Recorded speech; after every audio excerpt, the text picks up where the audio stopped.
Келесі 1250-ші есебіміз 0, 8, 9 цифрларын әрқайсысын бір рет қана пайдаланып, 3 таңбалы сан құрастырыңдар. Неше 3 таңбалы сан құрастырылады? Мүмкін нұсқалар ағашы сызба нұсқасын пайдаланып жазып көрсетіңіздер дейді. Бізде 0-ден басай алмаймыз, 8-ден басаймыз және 9-дан басаймыз. Бірінші жағдайда 0-ді жаза аламыз, 9 жаза аламыз. Екінші жағдайда орын ауыстырамыз. 9 және 0 болады. Ал 9-ға келетін болсақ, 0-ды жазамыз, 8 жазайық, 8 жазамыз, 0 жазамыз. Сонда бізде 809, 890 деген сандар жазылды. Келесі 908 және 980 деген сандар жазылды. Сонда 4 сан құрастыруымызға болады екен. Келесі екіншісін шығарайық. 763 цифрындағы сандардың орнына ауыстырып, тағы неше таңбалы сан жазуға болады. Так, 763 жаза аламыз. 736 деген сан, яғни орнына ауыстырдық. Келесі 673 деген сан жазайық. 637.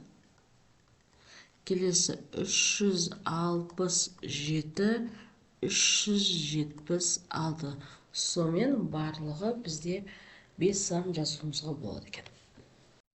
Келесі 1251-ші есебіміз математикадан өткен аудандық олимпиадағыда 5 оқушы бірдей балл жинап жеңімпаз болды дейді.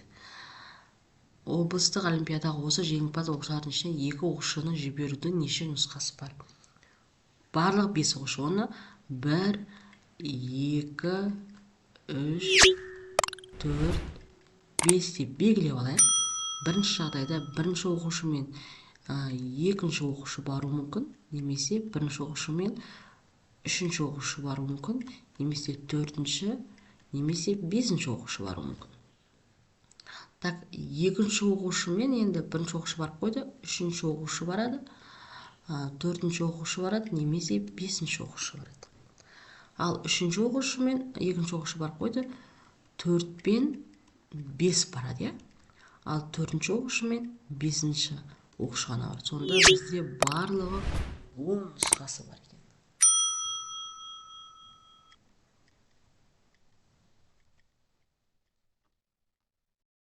Келесі 1252-ші есебіміз күреске 6 бала қатысты.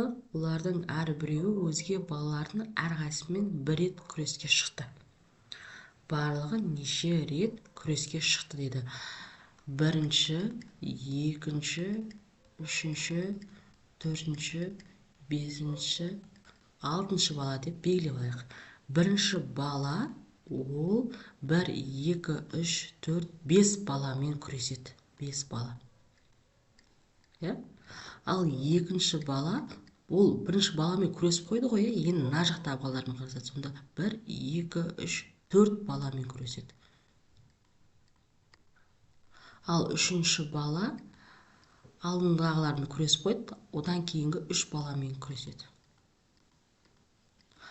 Ал төртінші бала 2 баламен күреседі.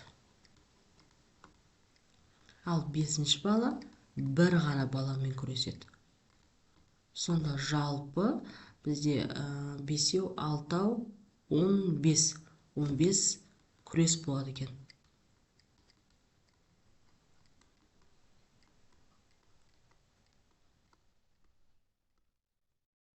Келесі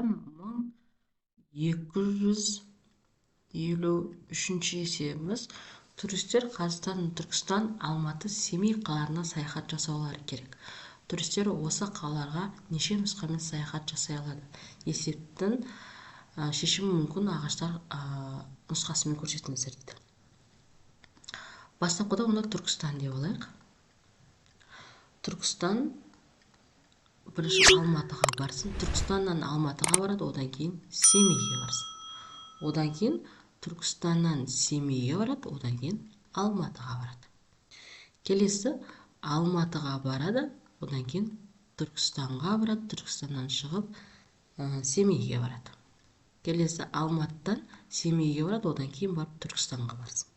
Одан кейін Семейді алайық. Семейден Түркістанға барады, одан кейін Алматыға барады. Одан кейін Алматыға барады, Түркістанға баратын нұсқа бар, Сонда жалпы бізде бір нұсқа, екі нұсқа, үш нұсқа, 4, 5, 6 нұсқасы бар екен. Келесі 1254 есебіміз мектепте жас натуралистер, математиктер, көркем өнерпаздар, қолөнершілер және атлетика үйірмелері бар. Айжан осы үйірмелердің тек екеуіне ғана неше нұсқада қатыса алады? Натуралистер мен бірінші математика үйірмесіне қатыса алады, немесе өнерпаздар үйірмесіне қатысады, немесе қолөнершілерге, немесе атлетика, жеңіл атлетикаға қатыса алады. Немесе математикамен бірінші нені айтып қойдық? Өнерпазға қатыссын, қолөнерге қатыссын, атлетикаға қатыссын. Немесе өнерпазбен қолөнерші мен атлетикаға қатыссын. Немесе қолөнерші мен атлетикаға қатыссын. Сонда бізде 7, 8, 9, 10 нұсқасы бар екен.